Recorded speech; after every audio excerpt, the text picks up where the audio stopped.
Good morning, dear students. Welcome back to English class. Students, today I am going to continue the previous chapter, Cross Tusker. Now, look at the screen. The doctor carried out some tests to make sure that the elephant's sleep was deep enough to allow him to perform an operation. Doctor ने हाथी के कई test किए इस बात से sure होने के लिए कि हाथी गहरे नींद में है कि नहीं, या उसका ऑपरेशन परफॉर्म करने को अलाउ करूं या नहीं, इस बात को जानने के लिए उसने हाथी का टेस्ट किया. फॉर्चुनेटली फॉर द हंटर्स के लिए सौभाग्य की बात थी. The elephant had fallen in such a way that it's wound was exposed, कि हाथी इस सिचुएशन में गिरा था कि उसका घाव ऊपर था. It was a deep wound, या बहुत ही गहरा घाव था. When doctor Ramesh opened it, blood and pus burst out and spattered his clothes. जब डॉक्टर रमेश ने इसको खोला, यानी घाव को देखा या उसको ओपन करना चाहा या कुछ उसको साफ किया, तो उससे ब्लड और पस निकले और उसके कपड़े पर पड़ गए. उसकी छींटें उसके कपड़े पर पड़ गई. The poor fellow must have been in agony, बेचारा हाथी, डॉक्टर ने कहा बेचारे हाथी को बहुत ही गहरी पीड़ा है. Now no wonder he turn killer, murdered the warden. Warden ने कहा कि इसमें आश्चर्य की कोई बात नहीं है, यह किलर बन गया था, यह लोगों को मारता था. The doctor probe deep into the wound and dug out 3 pieces of lead and gave them to the warden. Doctor ने उस घाव को साफ किया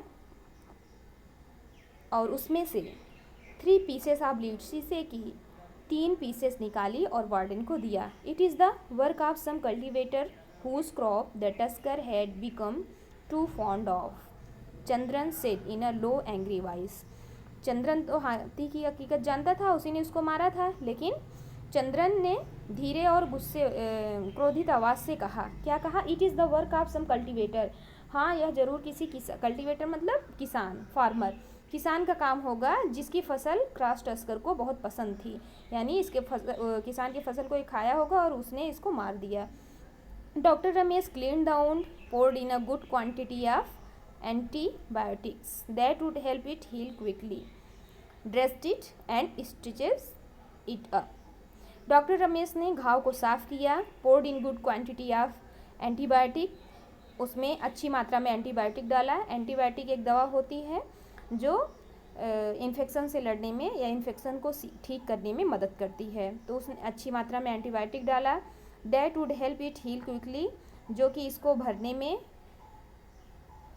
सहायता करती. ड्रेसिंग की एंड स्टिच्ड इट अप, और उसको सिल दिया, घाव को स्टिच लगा दी घाव में. As the elephant showed no signs of waking up, जब हाथी ने हिलने का कोई संकेत नहीं दिया, यानी वो बिल्कुल हिला नहीं, he gave it an antidote for the tranquilliser, तब उन्होंने ट्रैंक्विलाइजर, आपको पहले ही बताया गया है, a kind of drug to give elephants or person to make unconscious, किसी भी व्यक्ति को बेहोश करने के लिए जो ड्रग दिया जाता है वो ट्रैंक्विलाइजर कहलाता है. और एंटीडोट क्या है?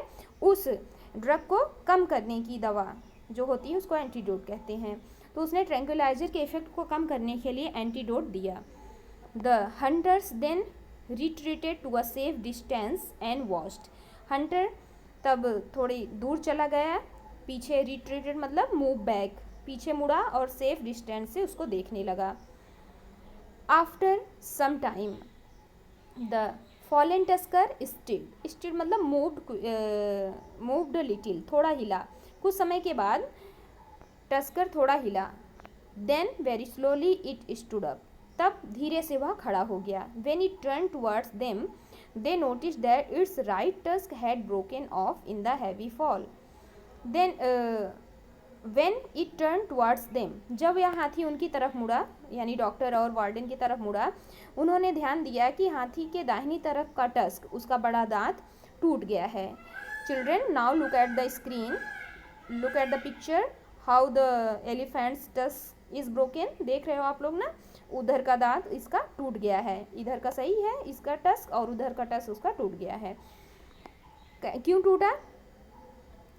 Had broken off in the heavy fall, अब हाथी का शरीर भारी होता है तो गिरने की वजह से, गोली तो उसको दूसरी जगह लगी थी लेकिन वो तेज से गिरा और गिरने की वजह से उसका दांत टूट गया। At the point where the tusk cross the other, और कहाँ से टूटा था, जहाँ से दोनों दांत आपस में क्रॉस करते हैं, यानी दोनों दांत जहाँ से निकलते हैं तो उधर से यानी जड़ से ही वो टूट गया। The bull elephant was no longer the cross tusker in more ways than one. Bull elephant मतलब ये बड़ा हाथी जो पहले क्रॉस टस्कर कहलाता था, अब वह क्रॉस टस्कर नहीं रहा क्योंकि उसका टस्क टूट गया है, तब उसको हम क्रॉस टस्कर नहीं कह सकते हैं। यह अब केवल सिंपल सा हाथी रह गया। The pain that the elephant one suffered had vanished. हाथी ने जो दर्द पहले सहा था वह वैनिस्ड मीन्स खत्म हो चुका है। And it was now free to swing its trunk in any direction it pleased. अब वह अपने सूंड को जहाँ भी चाहे वहाँ घुमाने के लिए फ्री था और खुश था। It was as if a heavy load had been lifted. यह ऐसा लग रहा था मानो कि कोई भारी सामान उसने उठाया हो, क्योंकि अभी अभी वो बीमार था और अस्वस्थ था, तो जब वो ट्रंक वो अपने उठाता था ऐसा लगता था कोई भारी सामान उठा रहा हो। It did not need to depend on man grown crops any more. अब उसको आदमी के द्वारा उगाए फसल पर डिपेंड होने की कोई आवश्यकता नहीं थी। The tusker saw the two man. टस्कर ने दोनों आदमी को देखा but made no attempt to attack, लेकिन अटैक करने की कोई कोशिश नहीं की। When it lifted its trunk high in the air and waved it. जब उसने अपने ट्रंक को ऊपर उठाया और उसको हिलाया।